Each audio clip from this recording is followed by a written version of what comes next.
Hello everyone, we are starting with the YouTube series of Blossoms Women Care presented by Dr. Radhika Wagh and Dr. Kuldeep Wagh.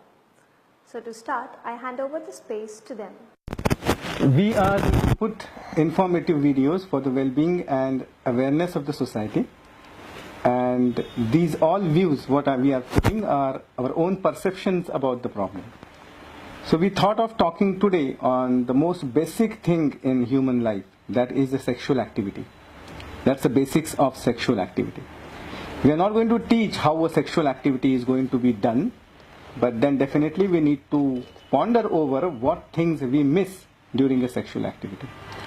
The first thing which comes in my mind is God has designed our body, and our body is fed with some things like ego, like anger, like love. Similarly, sexual activity is fed into our body. We need not go and learn sexual activity, how to do it. So that is the first thing, that it is fed in our bodies, and we need to think what is going wrong where.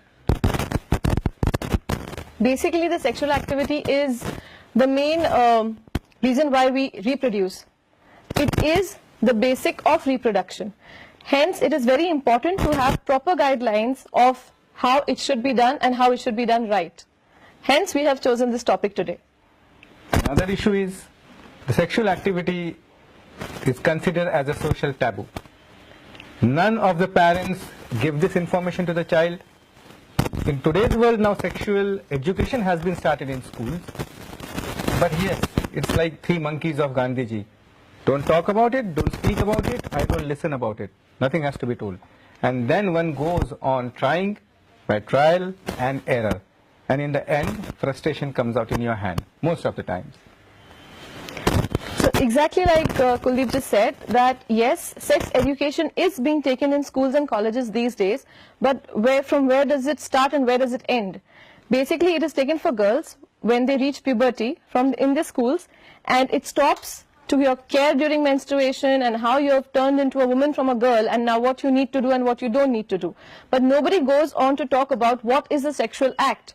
So definitely for the first time, for the girl and the guy of course, the sexual act is done by trial and error. Now when you do something by trial and error, all it can result is something which is a very good experience, or it could be such a disaster that the female or the male may develop an aversion to having sex completely.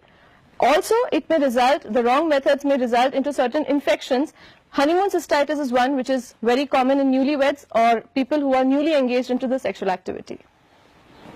The problem statement, why we are discussing this? Many patients come to us for infertility. When they are infertile, when a couple goes for sexual activity without thinking of the child, they do the sexual activity because they find pleasure in it, because they love the act, they like the act. But unfortunately, when an infertile couple comes to us, their sexual activity is designed for the pregnancy. They do a sexual act because they want a baby. It is not going to work. Just imagine on the day of ovulation, when the woman is ovulating around day 14 or day 16, she has been told that now you are ovulating and you need to have a sexual activity today. Just imagine this situation. The husband has gone to the office.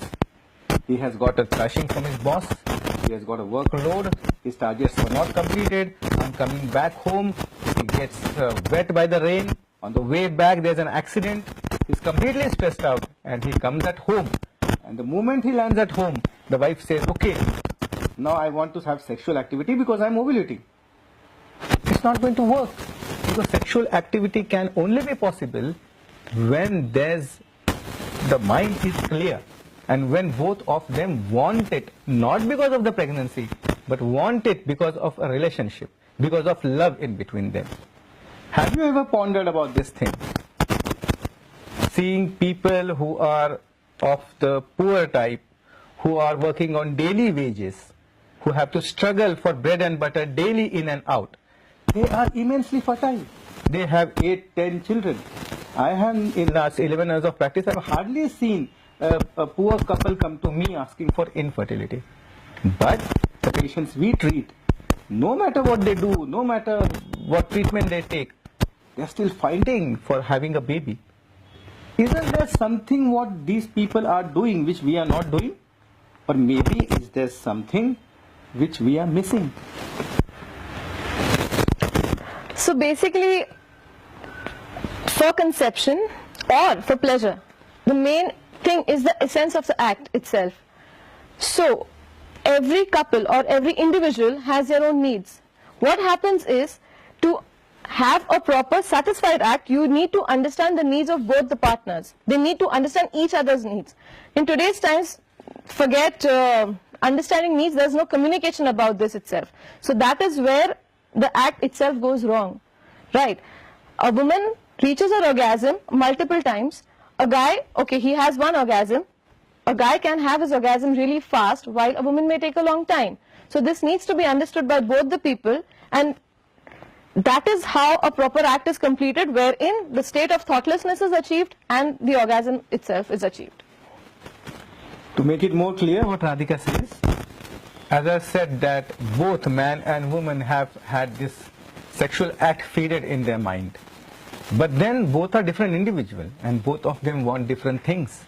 The man's attitude is immediately going for insertion and for orgasm. Once an orgasm happens, the ejaculation happens, the man's sexual activity is over.